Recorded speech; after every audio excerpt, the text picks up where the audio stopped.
break. Today we've got a lovely topic to talk about, and we're going to be thinking about, can I call myself a tutor, and what makes you a tutor? And I think it's a question we hear all the time, isn't it, Susie? People saying, but can I be a tutor? I think the simple answer is yes. Whether you're a qualified teacher, you might be at university as a student, you might be a subject specialist, you might be a TA. There are loads of different roles you could have that would make you a fantastic tutor. Maybe you're a home educator and you home educate your own family. There are so many skills you have that you can transfer into being a tutor. And you don't need to be a qualified teacher to be a great tutor. And I think that's something for everyone to remember, you know, because even as a qualified teacher, you might have qualified as a primary teacher, your students are going off into secondary, and the parents say, oh, would you mind just working with us for the next year? And you've not done, you know, you've not done Key Stage 3 before. Year 7 maths feels way out of your depth. But it's about the continuity, isn't it? And I think there's a lot more to a tutor than the academic content that they're working on. Oh, definitely so. And like you say, it's all these like amazing skills that you have that you can bring to the role. And it's often those sorts of things that, like you say, the families are looking for and the student needs.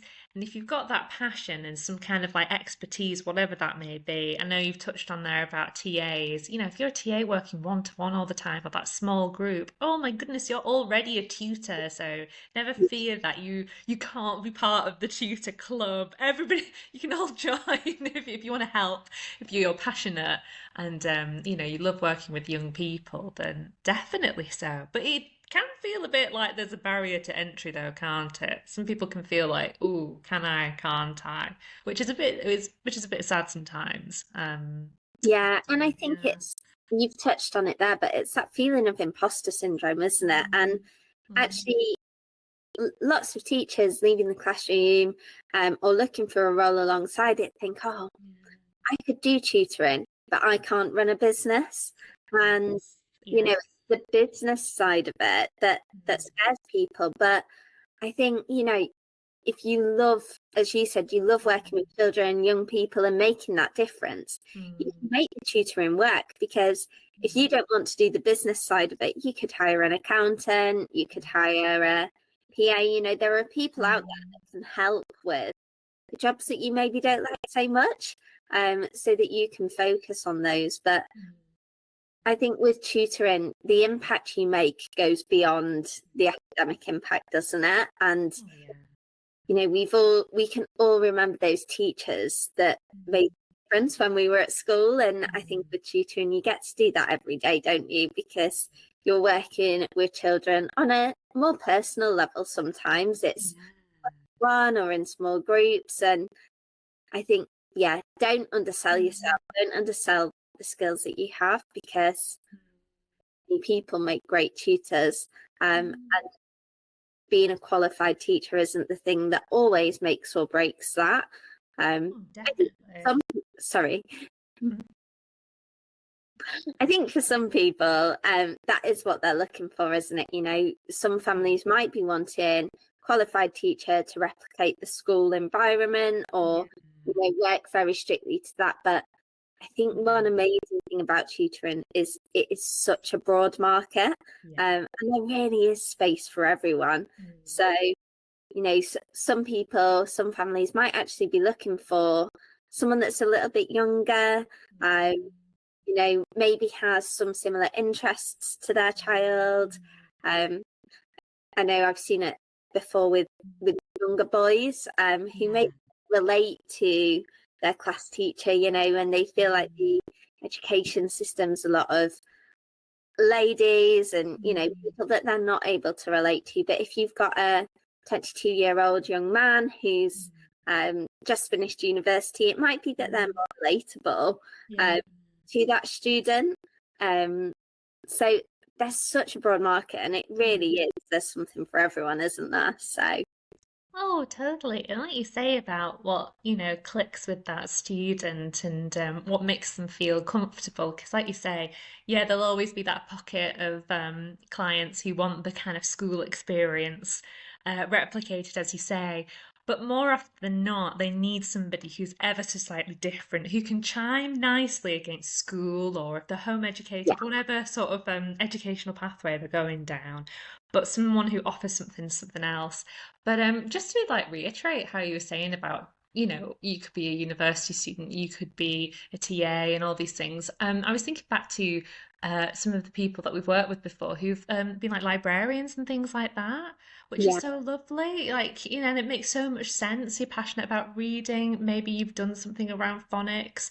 So definitely so. If you're somebody who wants to get into the tutoring realm, and you feel you can offer that, then go for it, try it. I mean, there's so many parents. I know how you've said before, Beth, people who've home educated their children and then they become a tutor because they're so in sync and sympathetic to what that child or young person needs, which would be very different to someone who's, maybe a primary trained school teacher. They might not quite get what a home educated student needs. And then you become quite unique then in the marketplace.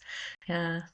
yeah, absolutely. I think, there is no one size fits all. And I think the question, can I be a tutor?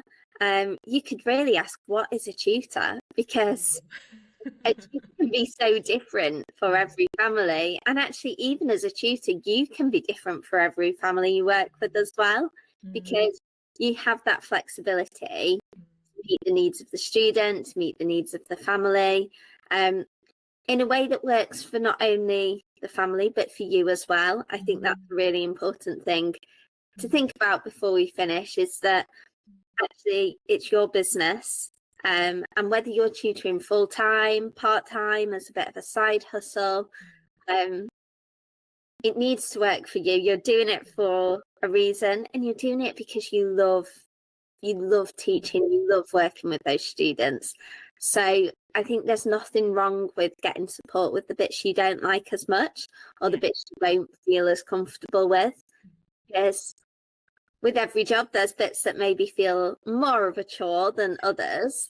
I think I'm thinking of filling out a tax return here, but there are people that love that. So, if it's something that you dread and you absolutely hate, you can do it. I think, if you're sat there listening along to the episode thinking, that have I got what it takes? I would say yes. I would also say give it a go, because what's the worst that can happen? If it doesn't work out, it doesn't work out. But if you don't give it a try, you'll always be wondering, what start tutoring? Or is it really, scratch the itch, I guess. Scratch the itch and give it a go. And if it's not right for you, that's absolutely fine. But I think another question that we've just scratched the surface on there, Susie, is what's tutoring full-time or tutoring part-time? What does that look like as well? So that's something to delve into another day. But to summarize, our key takeaway from today's episode, yes, you can be a tutor. Anyone can be a tutor as long as they've got that passion. It's the passion that's the important part, isn't it? And with that passion, you can make it work. It won't always be easy, because nothing ever is. But stick at it, keep going, even when it feels tough, keep going, because you are making a difference, and it is worth it.